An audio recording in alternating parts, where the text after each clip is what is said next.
Good evening and welcome to the Cover One Buffalo podcast. I am not your host. I am one of your hosts, Aaron Quinn, with my buddy Colin Richey. But first, our guys, Handsome Jack.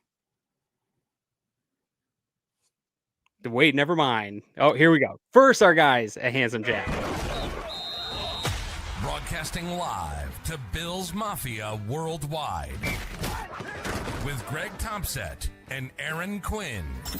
Welcome to the NFL. Doesn't matter what's happened before today. Today's a brand new day. It's a brand new season. Your number one podcast for objective Buffalo Bills coverage. No matter where you are, we got you covered.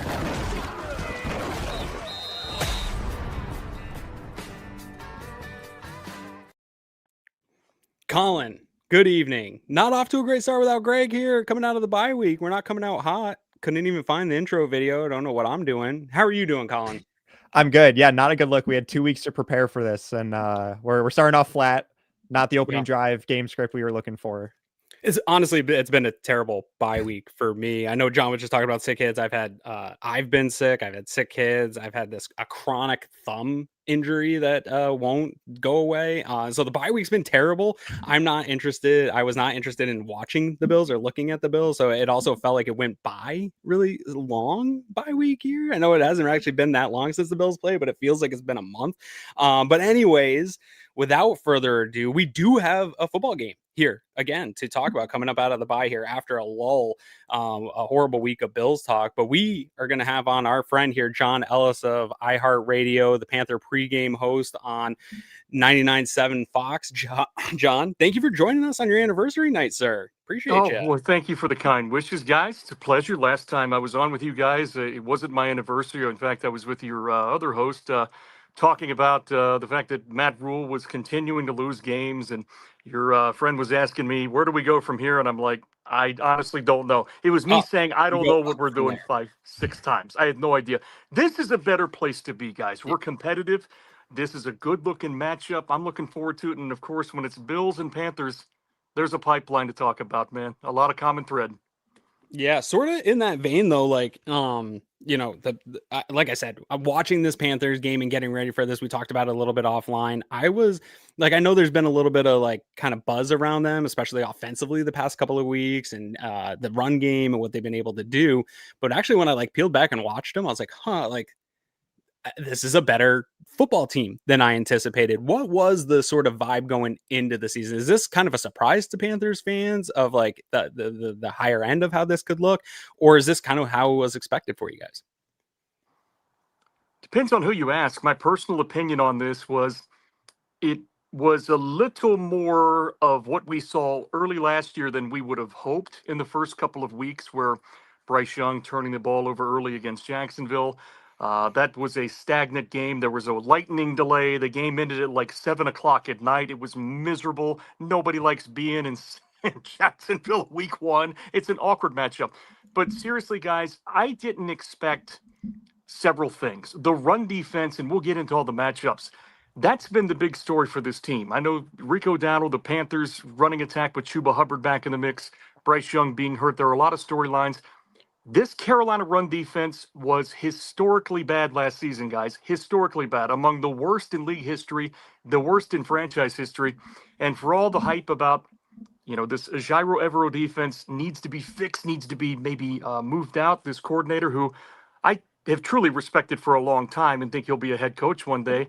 I don't want to hype it up too much, but I'm glad they stuck with him. And they've got a good young nucleus. You got Derek Brown healthy. You got Horn healthy on the back end. They add Trayvon Merrick from the Raiders, who's been an enforcer. So of all the things that have surprised me, I guess I don't want to say totally surprised, but it's a bit stunning the past 3 or 4 weeks in this trend of games we see going against very good running backs and limiting them all to under 100 yards. And they got like 2.7 a carry combined with these guys. That's been the big storyline to me of the success of this team. Run the ball, stop the run, as we say. Yeah, shockingly, I'm a big fan of FTN Fantasy Data's DVOA. Aaron Schatz comes up with DVOA. Right now, the Panthers are third in run defense in the NFL in DVOA, which is saying something because you do see it, too, on the tape. Well, you do. And it's one thing that early in the season, we saw this against Jacksonville, that the season opener. ETN busted off a 71-yard run, I believe it was, and it's been a couple of chunk plays that have constituted most of what Carolina's allowed on the ground. Kyler Murray made a magician-like play. Houdini act, 35-yard gain in that game where Carolina did come back, fell up short. They haven't given up the explosives on the ground, whereas last year, we're talking about a quick turnaround here, and we're doing it down here, if you're talking about the Panthers, with a lot of youth, a lot of guys that are young. Nick Scorton, Princely Uman Mielen, obviously DJ Wadham, Pat Jones has been out of the lineup, so they've had to bring in guys like Thomas Incoom. And then Derek Brown obviously has been the catalyst. He doesn't always show up in the stat sheet. Boy, he did last week against the Jets, though. Yeah, he did. But you look at the tape on him, he's occupying people. He's gapping. He's taking care of what he needs to take care of to let everybody else eat. And I would give a lot of credit also to the entire defensive staff. And Roseboom, the linebacker with Wallace inside, we'll talk about those guys, much better in terms of run fits the last few weeks. Yeah, and obviously you're talking about the young nucleus on defense. The offense revolves around a different young player in Bryce Young, who I think fans can be pretty split on. He seems like a very divisive player to try to analyze. What's the read on Bryce Young so far in this Panthers season where you guys have a winning record, but really the success has come mostly from running the football? I think Bryce situationally has been very good. And when you look at his first quarter woes early in the season and even a little bit recently, you can point to that Miami game where he had the turnovers. Late in games, especially on fourth down, in have to have it conversion situations with young guys out there that aren't the most sure-handed and most experienced, like Jimmy Horn, who I love, but he's a rookie. You got guys out there like Xavier Legette, who made a big play on a fourth down, which makes up for what happened last year in Philly. Obviously, he's been great. I think Bryce, it's a big year for him down the stretch. I think when you talk to people around this team, they love the guy. They love his growth. They love his development. There were 3 games last year that sold me on it wasn't time to give up, because I was almost at that point when they sort of they soft benched him, whatever you want to call it, and then they soft bench Andy and bring him back in. He went against 3 great teams and took them down to the wire, and he was the primary reason, guys, they were in that game. We're talking about Kansas City. We're talking about Philly. We're talking about Tampa. They lost all 3 games on the last play, essentially, and then they won some games at the end of the year. I think he's got the goods, the anticipation, the feel for the game. I don't worry about the durability. That was a freak injury in New York the other week. I do worry sometimes about the fumbles. That's something he's got to cut back on. The interceptions are going to happen in this league. You can't keep putting the ball on the ground, but I think his reads are sharp. And honestly, look, when this offensive line is carving up holes that anybody could get at least 2 yards through, you got Rico Dowdle, who's hungry. He's running like a man possessed. And then Chuba Hubbard's going to be even hungrier. Those guys are getting along great, by the way. Great team players. I interviewed Rico before the season for our flagship station, 99.7 The Fox. He's a Gaffney native, which is right down the road from Charlotte. They like each other, man. They're feeding off one another. So all the talk about how are they going to balance all this? You guys have been there. We've been there. Better to have 2 than to have none. Yeah, not this week, but I do agree that on the whole, it is better to have 2 than none in that situation. On the Bryce Young sort of topic, where is he at with that? We heard about the injury, but then we saw the picture of him kind of just walking with a helmet, no red contact jersey. I don't know what that came about. Can you update us? I know it's Wednesday, so it's still kind of here early in the week. It's not necessarily indicative of who's going to play or who's going to not. What are your thoughts on that? Well, my thoughts are, sorry, it's been a long day, guys. My thoughts is, my feeling is he will not play on Sunday. Now, you never know in this league. I don't want to speak for the head coach because he's kept this close to the vest, but a high ankle sprain typically gives you a 2 to 3 week window, best case scenario. They're prepping Dalton, I believe, to start this game. Yeah. I'd be shocked if Young plays against you guys on Sunday. Anything could happen. Miracles happen. I don't know if I would advise it, honestly. I'm not saying Bryce needs to sit down for any other reason than he's hurt. I think it's a legitimate reason to sit. Yeah. I don't think Andy is going to be the kind of guy you want to lean on for more than like a 4-game type of package. You know, get you through maybe the stretch of late October, early November. And it may be 4 weeks. It may be 3. It may be 1. I have no idea. But my feeling on it is he won't play this week. We'll just have to stay tuned. Yeah. And just to round out that quarterback conversation, I know there were some talks in the chat that you guys also poached Mike White earlier this week as well, who spent the offseason with the Bills. So Andy Dalton, obviously a guy the Bills fans know very well, helped us break the drought back in 2017. And now you guys get another former Bill, Dalton, not a Bill, but helping the Bills. And now Mike White coming to maybe give you guys a little bit of inside info on Josh Allen and the Bills offense. Now turning to the receivers, I was looking at your wide receiver core specifically, and Ted McMillan leading the team by far with 413 yards, which is 271 more than the next closest player, which is Xavier Legette. Is the expectation that Jalen Coker, who's back from injury now, steps into that wide receiver 2 role? Is it going to be Legette that elevates his play later this season as a former first-round pick? Where are you expecting this receiving core to look later in the season? I think it depends on how much they go with 11 personnel versus 12, and I think there's a real defined role for Coker. When Thielen went out last year, Adam Thielen, of course, he was primarily in the slot, as you guys know. So he had this injury about midseason. That's where Coker emerged in that Denver game and then had that stretch of nice games throughout the season.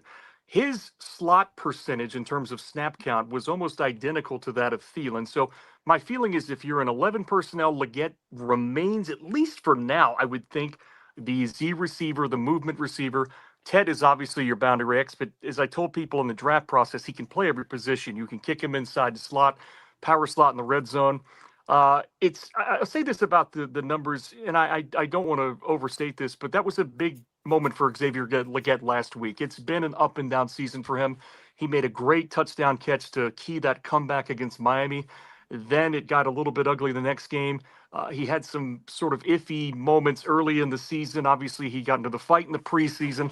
He's a great guy. He's a Gamecock from right down the road. We want him to do well. That was a good game to have that clutch catch at the end by Andy Dalton to, seal the game. They just got to get, as Dave Canales told me preseason, John, get the ball in his hands while he's on the move. And I don't want to say he's a Deebo Samuel clone. I hate the comps like that, but he is a movement player.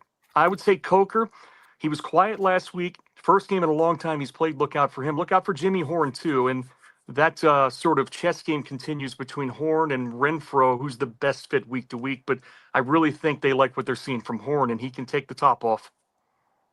And I want to address this offensive line too, because obviously Rico Dowdle having like back-to-back 30-point fantasy weeks is going to get all the credit, but Carolina's offensive line has really been a strong point of this roster for the last couple seasons, despite, maybe not the best record every year. What are you seeing from the offensive line this year? And how can that influence the matchup in this game against the Bills, who have struggled at times to stop the run? Yeah, I think this is a really favorable matchup for Carolina, and I don't think you overthink this one now. If you get into the flow of the game, you know how these things go. It looks good on paper and on trends, and all of a sudden Buffalo's coming in, and they're stopping the run, and they're committing guys, and you may have to air it out with the red rifle there. But I do think there's some advantage there. Damian Lewis kind of back at practice a little bit. I don't know if he'll play. The left guard, Austin Corbett, is a veteran. Looked pretty good last week. Cade Mays has been really good at center this year. In place, oddly enough, of Corbett. And I think they finally got the right mix here. Moton is obviously a big re-addition to the right side if and when that happens. But Josh Nijman is a very solid right tackle, playing good. They missed Robert Hunt. Obviously, that's been a tough one at right guard. But they've held their own with Brady Christensen. And then I think Ike Ekwonu has been much improved this year in terms of pass sets. Dan Morgan, if you know him, you guys do, obviously. He spent a lot of time in Buffalo building that roster behind the scenes. I have a ton of respect for Dan Morgan. I've known him on and off for a long time, and I've known him back to those Cardiac Cats days and the 2003 run with John Fox. I think he had a vision for this. Let's simplify how we build this franchise. Let's start by investing in the offensive line. And the fact that they were able to get Christensen back when he could have left, I don't know why and how he didn't, but they got Christensen back as a backup. Nijman's back. You retain your starters and your backups, and that's why they're competitive right now, giving guys like Rico a chance to get out in space and run violently, and the pass protection has been good enough. So now you see on the flip side, they've invested on the defense with youth out there, and it's good to see the trenches winning for Carolina right now. I wish fantasy football would offer up points for offensive linemen. I just, you guys have some good ones. We have some good ones. Maybe there's some leagues out there I don't know of. It's just all O-linemen. Yeah, you're not wrong. And it is, you guys hit on it. Watching some of those holes open up, like I do think both the running backs for Carolina are very impressive running backs. But I was watching Rico not get touched for 4 or 5 yards repetitively throughout this game, especially on first downs. Dallas game was a great example of that. Dallas is a hot mess up front. I was going to say, to be fair, Dallas I don't think plays defense. I this don't think season. they But do. I think they've just Jerry Jones has just conceded it's the just fact, get us let's the score ball back. 45 a game and have fun with it. Yeah, Find some glory hole. But it feels that way for sure. I do, just a quick point on that. I have a lot of respect for Buffalo's defensive staff. Obviously, Sean McDermott Sure. spent a lot of time here, and I think the trick in this, if you're a Panthers fan, don't fall into the trap. I can't believe I'm saying this when it's Buffalo. Don't fall into the statistical trap of believing, the very real metrics that are out there about Buffalo's run defense being a little substandard. They've had a bye week. They're getting healthier. This will be much like it was against the Jets last week, a much different test than it was against Dallas and Miami. That's just wet paper bag run defenses right there.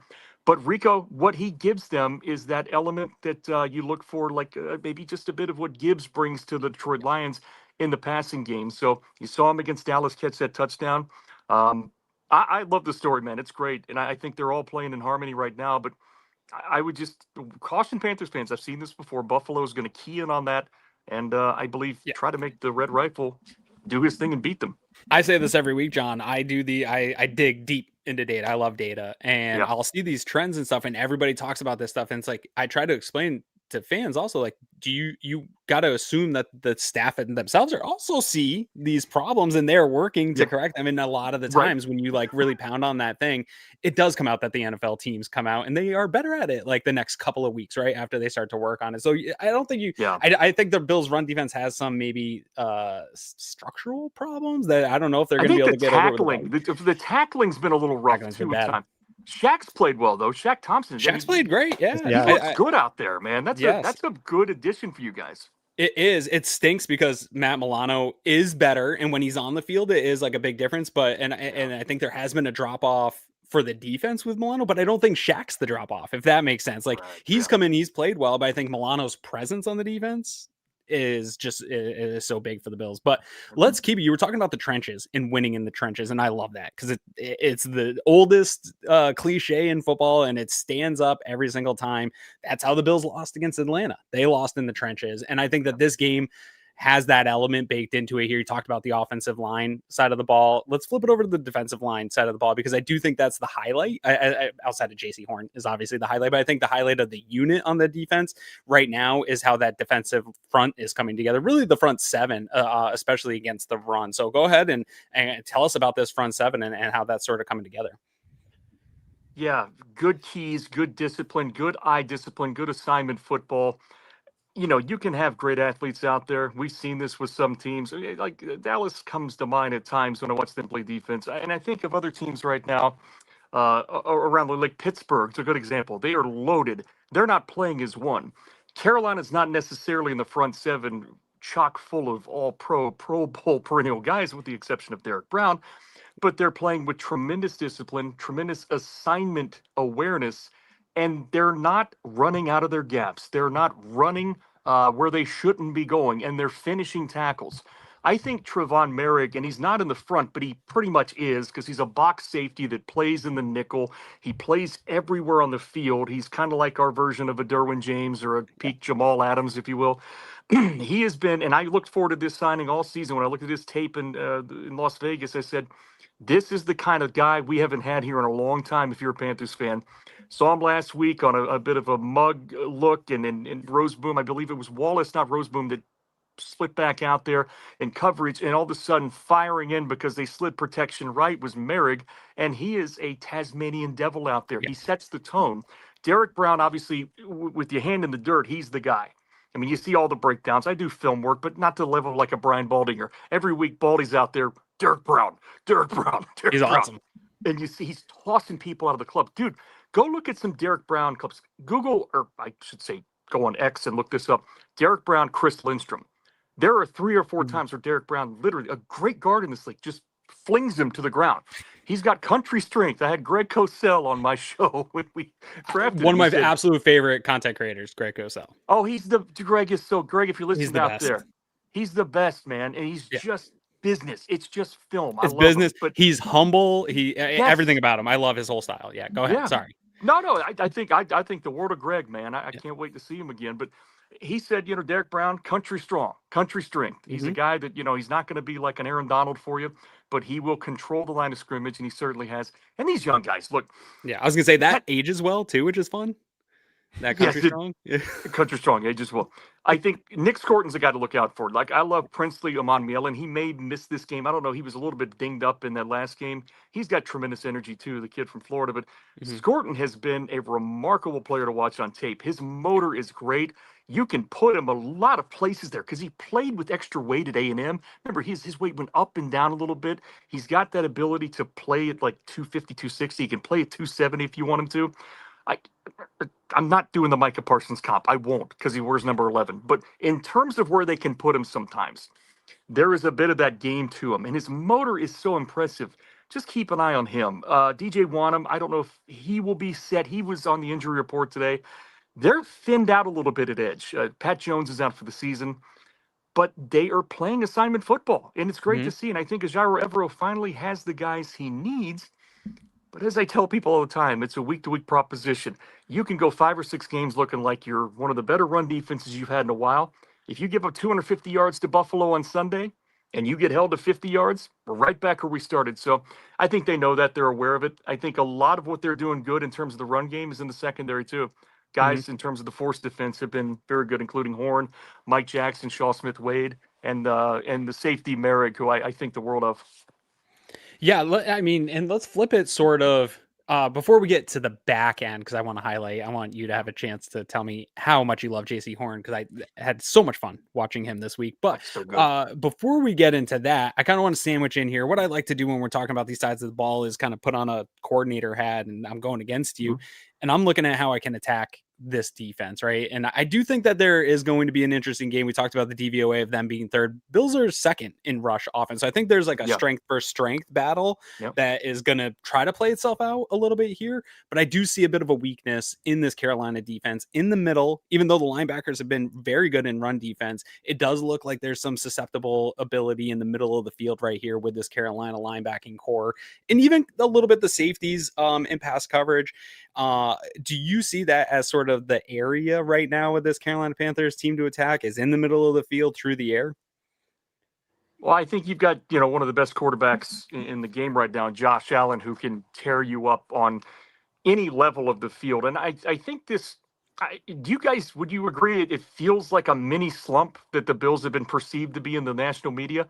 What we lose sight of, if you believe that, is Josh Allen at any moment is going to have a 400-yard day where he throws amazing passes from the boundary or from the pocket. He's going to run for 55, 60 yards. But I do think they can be challenged deep. I do. They play a lot of aggressive stuff. They do play a lot of quarters, though, so they're mindful, and it's one of the tenets of Evero's. Yeah, it's more like that intermediate, right? Like Intermediate stuff. But is Shakir good to play? I mean, that would be huge for you guys. I know Palmer is a little bit dinged up, but that's where I look. Kincaid's really the one we're kind That's of keeping an eye on with the oblique injury this well, week, because again, get back to DVOA, Carolina's yeah. 32nd against tight ends going into the That's year. that's your winner right there. Obviously, I bring up the fact that Christian Roseboom and obviously Trevin Wallace have been tremendous in terms of stopping the run, fitting the run. There have been times, and it's a combination of safeties and backers, but Yeah. guys on that back end, on that second and third level, have not played totally great against tight ends. Ferguson had a hell of a day. Some others, Trey McBride comes to mind. That's a good list of tight ends also. It is, and you've got a good one too. So I mean, Yeah. He's been playing in that He's at that caliber level, tier right? of players so far this year. Although coming off injury, think I was going to say too. I think the screen game is big for you guys. I think maybe if Carolina had a more proficient pass rush and committed more to that, I would be weary and watch me be wrong on this. But the wide receiver screen game feels like it's in play. The quick game. The running back screen game, I wouldn't count on that. Carolina's been very good against that, but you're right about the tight ends. one of the top in the league against running backs. Yeah. Yeah, absolutely. But at any moment, you guys have the stable of backs there that can do things. And I would consider, because I watched Cam Newton here for years do very similar things, Josh Allen's an extra guy you have to account for. And that's something Absolutely. Carolina hasn't truly seen in this streak with Tua, with Dak. You could say Fields, but that's a whole different level of passer. Yes. I was going to say, there's a more one-dimensional athleticism there. It's their toughest test in a while in terms of quarterbacks they faced. And I would even throw Mahomes in there because Allen can do so much to you. And they're pissed off what happened at Atlanta last week. At least I am. I hope they're as mad. We could have used if I was sitting there so mad at Buffalo, like, help us out here, guys. You go down there, you take over the stadium. It's not your fault. You and me both. It wasn't a fun week. Right No. before we kind of get into score predictions and stuff, get you out of here. I know you're a busy guy. I do want to talk about this defensive back room. Just one, I want to just JC Horn's so fun to watch. I love watching defensive back. Like we here in Buffalo, like Christian Benford's very good. It's a different type of back of that like elite shutdown type player. Just talk about how he has just come into being exactly the prospect that everybody anticipated he would be. Well, he's always had it. He played down there at South Carolina. I saw him play for the Gamecocks, and he was between him and Pat Surtain. There were some in the organization when I talked to some of the scouts I knew then that it was important for them to solidify corner. And back before Caleb Farley had that terrible injury, he was considered to be on their wish list. They had other guys. They were looking at Justin Fields, but thank goodness they went with J.C. Horn because I'm telling you right now, he was paid as such. He is one of the guys that can change games for you out there on the perimeter. You saw it last week. And look, it is the Jets. I get that. But it's what you do to substandard quarterbacks and substandard receivers. He ran the route for the backup receiver at the end of the game. And, I mean, that was a great play. And then the one-handed catch. Look, I know the throw was questionable, but to make that athletic play, that's the second time. If you go look at the tape week 1, a loss against Jacksonville, Travis Hunter could have had a 75-yard touchdown. Carolina's sitting there battling.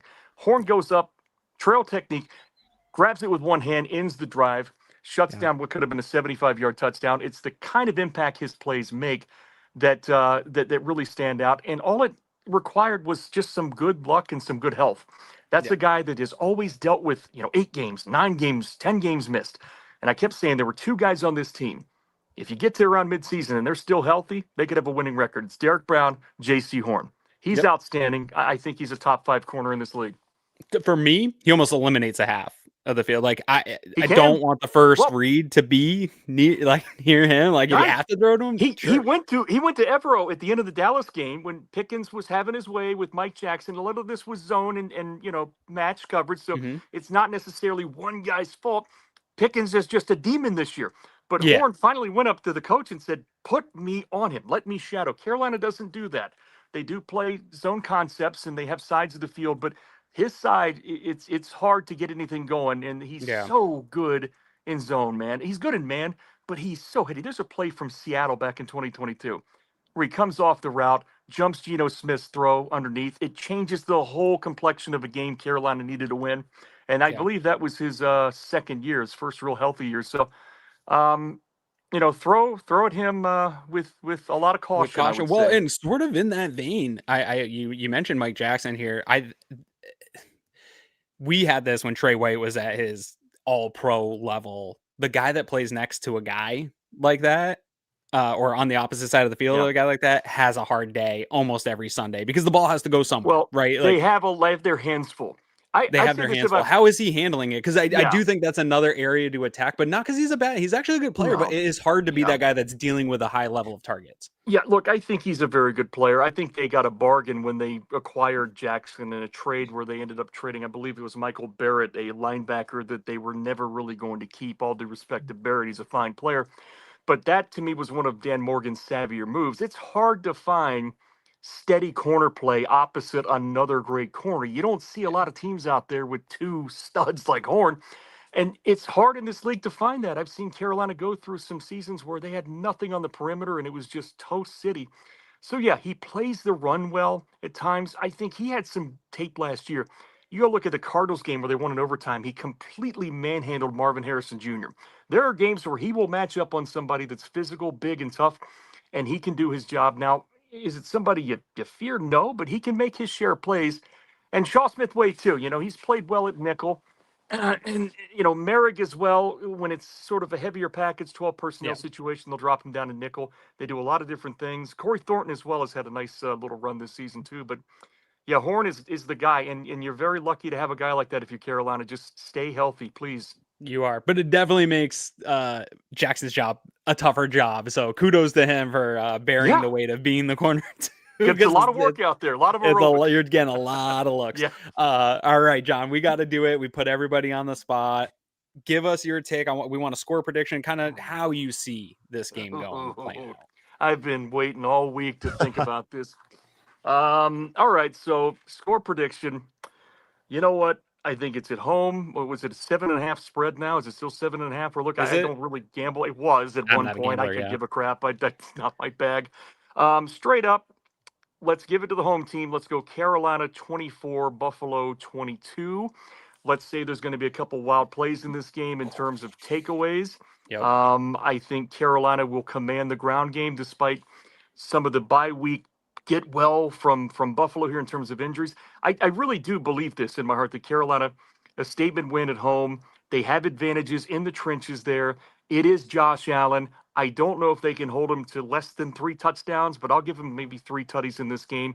Special teams, too, has been a major factor for Carolina. The dirty kick that Fitzgerald has been doing. Field position's been huge. Ball control, run the ball, stop the run. It's the formula. If they stop the run against Buffalo, which is everything in this game, if they take away the running game, they win 24-22. Got to do it, guys. Yeah. Field position's been big in these losses that the Bills have had. Yes. That field position battle's been a huge part of that. So, John, let the people know where they can find you and what other content you've got coming up this week. What, you guys don't make picks? You leave me out hanging? I'm kidding. I'll make my pick here with you, but you're not going to love it. No. Thank you, guys. This was a lot of fun. You can find me on iHeartRadio. I do a show every day in the upstate of South Carolina on 104.9 Fox Sports Upstate. You can find me on the weekends on 99.7 The Fox iHeartRadio app. We're the flagship station for the Panthers, and I host the pregame show with my good buddy E. White. So we have a great time. We're going to be out at Clutch in Charlotte on Sunday. So if the Bills Mafia wants to come out and see us, come to Clutch. It's on Cedar Street. Have a good time with us here as we get you primed and ready for the game. And the Roar Podcast with my buddy Billy Marshall. We're back after it this week. You can find that on Blue Wire and at One Panther Place on Twitter. We have a good old time, you sickos. Come on out and see us. Awesome, man. Hey, I know you were a busy man tonight. You're doing it from your backyard there. I appreciate you making time for us for this week. Thanks so much for hopping on and chatting with us. Thanks, guys. Yeah, thank you, John. Thanks. All right, now I'm putting you on the spot, Colin. Talk to me here. What is your prediction here for this weekend in our Southern Tier Brewing Company? What's brewing? What is your prediction going into this one, bud? Yeah, well, I'll get right to the point. Sean McDermott is undefeated as the Buffalo Bills head coach coming out of the bye. He's 8-0. I'm predicting that record stays intact as undefeated, 9-0 out of the bye. I think if we can get a couple points on the board early or a couple scoring drives on the board early, that's going to take away Carolina's ability to run the football and force the Red Rifle, as John was calling him, to pass the ball more, and that is definitely going to play into the hands of the Bills defense. I'll predict a 34-17 Bills victory. They get back in the 30-plus point column on the offense, and it's kind of a make-right game for Buffalo. I love that. I get a little bit nervous when we have the math of he's always won coming out of this, because every time he does that, the probability increases that he won't continue that. So I don't love that, because it is bound to happen that he is going to drop a game out of the bye, but I hope that doesn't start now. I do think the Bills know the urgency right now around the team to sort of correct some of the stuff. Although Sean McDermott did have a very sort of level approach to the press conference today of like, hey, we don't know who this team is. We know there's some flaws and all of that's okay, right? Is what he said. But I think internally there's some urgency to put a better product out there. A lot of what we've been discussing this past week, Colin, is hyperbolic, and a lot of it's out in left field. And not to say that everything's good and all the things roses and everything, the 4-2 record's fine, everything's fine. There's definitely flaws with this team. I think that some of the flaws are a little bit overstated. I think some of it should have been able to be at least shown and corrected, and some stuff going forward here. You're getting some guys coming back healthy here. I think the Bills are kind of try to make this maybe a bit of a statement game. I don't think it looks crazy. I've got the Bills winning 28-17. I think they're going to be able to mostly handle business. I do worry about that Carolina run game a little bit. If they're able to establish the clock, if they are able with special teams to dictate field position to the Bills, I think that could be the recipe for them to get out of hand. Like John said, maybe create a turnover or two. I think that's what they'll need. As cool as the Panthers are and as fun as the fantasy numbers are, I do think this team is still a mid-level team. I think they're a team on the rise that was towards the bottom and is now sort of making their ascent up, but I think that is somewhere in like the 15th, 16th, 17th best team maybe in the end, like right around That the might average. be generous too.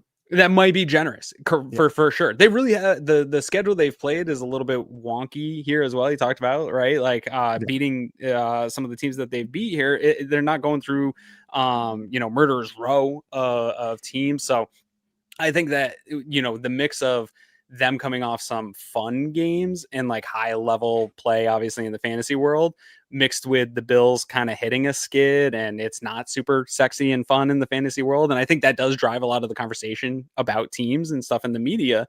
But I think when it comes down to it, I think the Bills are a better roster. They are a better team. They should sort of suffocate a team like this with that. And like, you might be able to run and keep it close for a half, but when it's all said and done, we're going to be like, oh yeah, the Bills just kind of went to work, did business, and came out of there with a 10-point win. So that's where I'm at with it. And so let's go over, while we're doing sponsor segments, let's go right over to our friends at William Mattar here for our Here to Help, because it is coming off the bye. And as we knew coming off the bye that they would be getting the suspended players back and Michael Hoyt and Larry Ogunjobi, we knew that.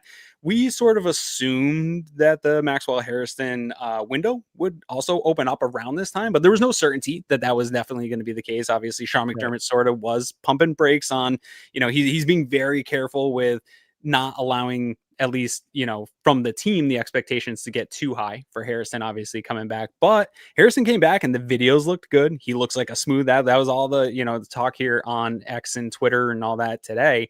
How much do you see? Obviously, Harrison's going to be a bit of a wait and see still, it sounds like, but it does sound like maybe Ogunjobi and Hoyt could make a more immediate impact. I don't know about this weekend, but here going forward over the next stretch of games, is this the help that they need, or is there more trades and all the crazy stuff needed, or are the guys that they're getting back that we knew they were going to be getting back around this period of time going to be enough to kind of get them over the hump here?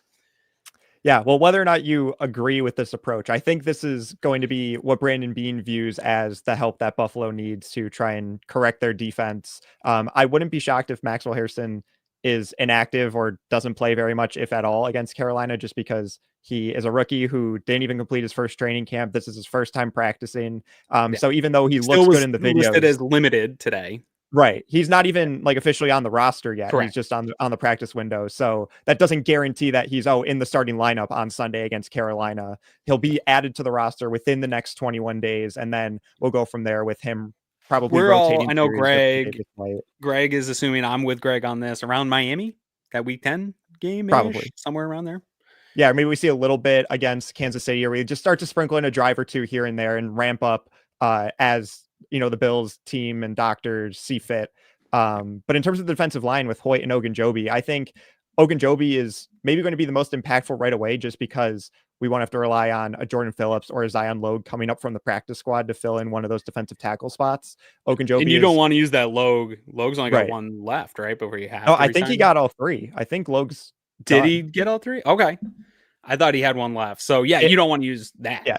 Regardless, he's almost at the end, if not already there. So you want to save him for later in the season. So just automatically, Ogunjobi is going to make this interior of the defensive line better, put a little pressure off of Daquan Jones and Ed Oliver and Deion Walker. And it's a shame that Greg isn't here to talk about the return of a 300-pound defensive lineman, because we know he loves his large humans. But I think that right away is probably going to be the most noticeable impact to the Bills in terms of who's returning post-bye. Yeah, I definitely agree. And it is nice. I think you kind of hit the nail on the head there. Like, I assume Brandon Beane will be involved in trade conversations. And if he can strike a deal, I think he'll definitely do it. He's shown every instance to be willing to make those moves and be aggressive in those moves. But I do think internally, you're right that they are going to view these additions at this point in the season as similar to acquiring a trade. Like Ogunjobi is a legitimate rosterable rotational interior defensive lineman on pretty much every roster in the NFL. So remember how excited last year we were to get some of the help with the Jordan Phillips, with some of the guys that you were bringing back. And so when you get a player that's actually a better level than that, and you already have him under contract and you didn't have to acquire him with any assets, that's a plus benefit. Hoyt, I know a lot of fans don't know Michael Hoyt. I hope that the Bills have a vision for him that is the same one that I saw all offseason. And talking, I had this summer, I had Cody Alexander, who I think is one of the most brilliant minds in defensive football in terms of creating content for defense. And he was kind of gushing about, like, as a defensive coach, the things that you can do with a player of this versatility. I'm going to pump my own brakes because the Bills never use things as like crazy and creative as I would hope that they do. But I think he is that kind of move piece for them. And again, I don't know that you're getting a guy like that right now in the trade, unless you go high end and get one of these big edge rushers that could become available at some point. And then sort of the same for Harrison. I've been sort of pumping brakes on him. I was kind of lukewarm on him as a prospect anyway. I think he's got some stuff to work through. Love the high-end athleticism. It's everything Bills fans have wanted in a quarterback too, right? High-end athleticism, ability to make plays on the ball. And looking through like guys that would be available, I'm a big Cam Taylor-Britt fan. I'd love to have him as a cornerback too. I don't know that you're getting a high-end ceiling talent in the trade market for a cornerback like you have in Harrison. So I think all three of these additions, I think Brandon Beane would be tough pressed to find a higher value out in the trade market than they're already going to have that it was on their roster and returning here right when you need it. Right. Yeah. And I even look at linebacker, like you were talking about Shaq Thompson, how well he's played for us so far this year. And someone I saw on Twitter made a good point. Like if you were looking for a linebacker at the trade deadline, you'd hope they could come in and basically be what Shaq Thompson has been for you, which Absolutely. Is why I don't know. I'm not holding my breath on a defensive acquisition before the trade deadline, because you have kind of those additions coming in at every section of the defense post bye. We should almost turn this into a William Mattar pump the brakes section on trade deadline stuff, right? Like we're getting William, love you guys. You're getting 2 segments for one here tonight. And also one thing I like to do when we start talking about trade talks and stuff like that, I'll take a look at players with a year or two left on their contracts, expiring deals on a bad team, right? You filter all these things out. There isn't a lot out there. And another position that the Bills fans would say that the Bills should be interested in acquiring is a safety, right? People don't want to see Taylor Rapp anymore. I'm not totally out on Rapp. I do think Did you see the Rapp news today? Well, I saw the Rapp news today, but also we don't know what that means, right? Like he's not playing. He did not practice today. Sort of could be up in the air. This could be the window that Bills fans are hoping to get him off the field. But I think the answer that Brandon Beane has for that is also on the roster already. I don't think he's going to make a trade. I think he has Jordan Poyer.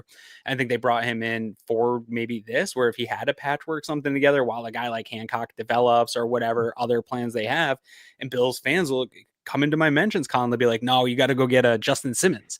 I was like, I don't know. I think Poyer and Simmons, like, it's kind of same.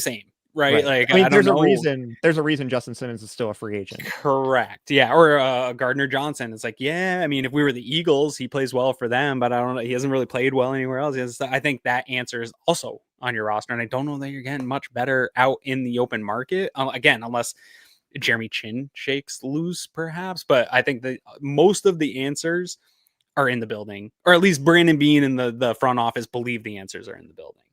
Yeah. And what I thought was interesting about the Rapp injury too is that they noted that it's something he's been dealing with since training camp. So that can point to one of two things for me. Either Rapp obviously has been not playing at his best, and that's because of the injury, and that's been holding him back. Or that's kind of the excuse they use to experiment in the back end with probably Jordan Poyer, and kind of a soft benching as people were questioning maybe that's what's going on here. I have a tough time speculating I do that too, far on the news. I understand why people connected that. I saw a bunch of tweets like that. I don't think the Bills are playing around with the injury report in that way. I think it's a convenient opportunity maybe for them to do some of the things that we were hoping they do. I still have a belief that the Bills believe in Taylor Rapp a little bit more maybe than we do as a collective. And he definitely hasn't shown it this year that we should have belief in him. But coaches, when they have a guy that has played well for them before, I think they have a tendency to believe that they can get back to that. And so maybe the injury has hampered him. I don't know the extent of the injury. Don't know when it occurred. Don't know what's going on. He hasn't looked himself. I agree with everybody there. But it does look like this week might be an opportunity to see something different at safety. And I just want to warn people, while Taylor Rapp's like stats and PFF and all that, it does look bad. And he's made a lot of bad plays. I always warn people, Colin, the people that say it can't get any worse couldn't be further from the truth. It can always get worse. So I hope it doesn't. I think Jordan Poyer, if he does have to come in and play, I actually watched every snap of Jordan Poyer last year in Miami because everybody was like, he's toast, he's done. I don't know what, like, this is another Micah Hyde thing. And I didn't believe that because when Micah Hyde was coming back, I was like, there's no way this guy should play. Like, I didn't think Micah Hyde belonged anywhere near a football field anymore. And so when we were arguing about whether or not he should replace Damar Hamlin, I was not on board with that. I don't see the same thing with Jordan Poyer, even though I think people associate them and their declines sort of as the same. Jordan Poyer didn't look great in Miami, but Miami, as we can see this year, is there's a lot going on in Miami. And honestly, he looked as good as a Justin Simmons, which Bills fans would be happy to go get. And I think he's not the all pro player that we were used to seeing, but I still think he's a pretty good player with some juice left.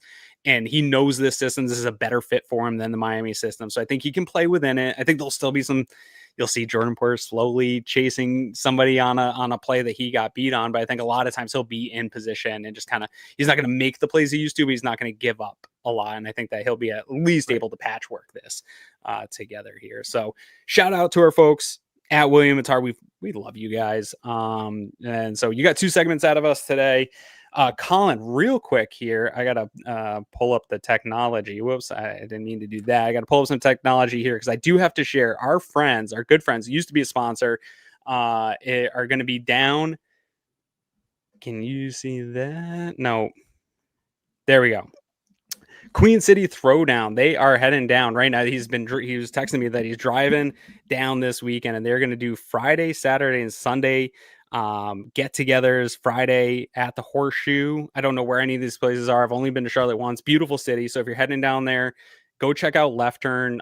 You can check out their tweets, Instagrams, all that. But they got 3 days of fun. They're getting fans together. They've got vintage stuff, drink specials, appearances, and more all weekend long. They're going to be down there. I know, Colin, I was down there the last time they played down in Carolina. I have a good friend that lives in Raleigh. I went down there. I know a good friend of ours, David Tilton from the Air Raid Hour, lives down that way as well. He'll be attending the game. He was also at the Tyrod Zay Jones drop game.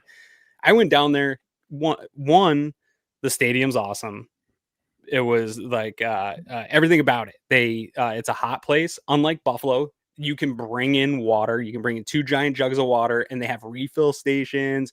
The audio was great. It was just a really nice place to watch a football game. The fans were fantastic. Downtown Charlotte's super cool. I had a great time. So anyone that's actually heading to this game, this is a treat for you. Enjoy it. It's a cool stadium. It's a nice city. The weather's probably going to be pretty good. Enjoy it. I had it circled as, I don't travel for games often. This would have been the one this year that I would have liked to. Yeah, Joe Marino's down there. I think there's a pretty big presence of just Western New York down south and in South Carolina, or in North and South Carolina, just in general from all the jobs that moved down there over the years. And so I think there's a lot of Bills fans that way. So are we going to take over this stadium? It was like a 40-60 split last time I was there. Yeah, I mean, it might be another Atlanta situation where even from the TV broadcast, you can hear the Bills fans getting loud on 3rd down for Atlanta. And that would be 2 for 2 against the NFC South on the road. Yes. Well, hopefully it actually results in some better play. We're going to take over stadiums. You got to walk out of there with a win. So anyway, Colin, we are coming to the end here of this episode. Did you find anything? I know you're not working the producer cap here. Did you see anything in the chat that we need to be bringing up or chatting about or talking about? I didn't see much in terms of questions. It's just a good kind of healthy conversation going on tonight. Yeah. Basically, the consensus is we need Michael Hoyt and Maxwell Harrison to be Lawrence Taylor and Champ Bailey to fix the defense. That would fix a lot of our issues, right? Actually. Right. Or that we're going to be trading for Kyle Hamilton and Jeffrey Simmons, as K. Omari sarcastically comments. And if we don't, they should fire McDermott. Right. For sure. Yeah, I think this is a game where the team needs to get right and help get the fan base in a bit of a healthier state of mind and remind everyone that this team actually is a good football team. Yeah, I'm not, and I don't think this will come as a surprise to anyone that has followed me for a long time. I'm not super worried yet. I have concerns. I think there's some maybe structural, like I said earlier, issues defensively. I think some of those issues are causing us to maybe overreact to some other things. Like Eric did a great breakdown of Taron Johnson's actually not bad. It just, the stats are wonky. it's still a small sample size. We're only 6 games into this thing. We're not even at Halloween yet. And so the sample sizes are small. The data's small. The data's weird. Some of these things that are we're struggling with defensively have ripple effects. So a guy like Taron Johnson might look a little worse. You're seeing guys that have historically pretty good tackle rates missing tackles that they normally wouldn't. I think it's overextending a little bit everybody. Some of the problems are leaking and overextending everybody, and it's sort of impacting the whole defense. So I do hope they reel that in. I don't know if they're Michael Hoyt's going to be the thing that fixes it, but I think collectively they have a lot of stuff that can fix it there. Colin, I have a question to ask you though, because I'm not in panic mode, but I have so many people in my mentions that are like, Aaron, when are you going to jump on the fire McDermott with all the rest of us? Right? Like the staff can't do it. Bean sucks. He's mid. McDermott's in the way. He's just in the way. Would a loss this weekend, being 3 losses in a row, having McDermott lose one coming out of the bye, losing to a team that you and I just admit is probably on the bottom half of the NFL, would that be something that gets that? I'm not saying you would fire Sean McDermott. I think that's crazy. But for me, I'm like kind of considering like, does that start up this conversation about the hot seat of like, hey, if it starts trending this way, things are real bad. Like I could live through some of the droughts we've been through, or not the droughts, the slumps that we've seen year over year, but dropping 3 in a row the way that would be, man, that doesn't sit well with me, man. Yeah, which I don't think the Sean McDermott Bills have ever lost 3 in a row. So that would again be something like coming off of the bye undefeated, a Sean McDermott first. Yeah. I've been very up and down on McDermott throughout his tenure in Buffalo, but never to the extent where I'd be ready to fire him mid-season or anything that extreme. I think for me, it's going to come down to the playoffs again. This is a playoff caliber team. It's a weak conference. The Bills will be playing in January, and it's going to come down to how the team looks in the playoffs. And if they fall short again, if it's to Kansas City again, I think that's when you start really entertaining the conversation. But I'm not ready to make a move like that mid-season. Yeah.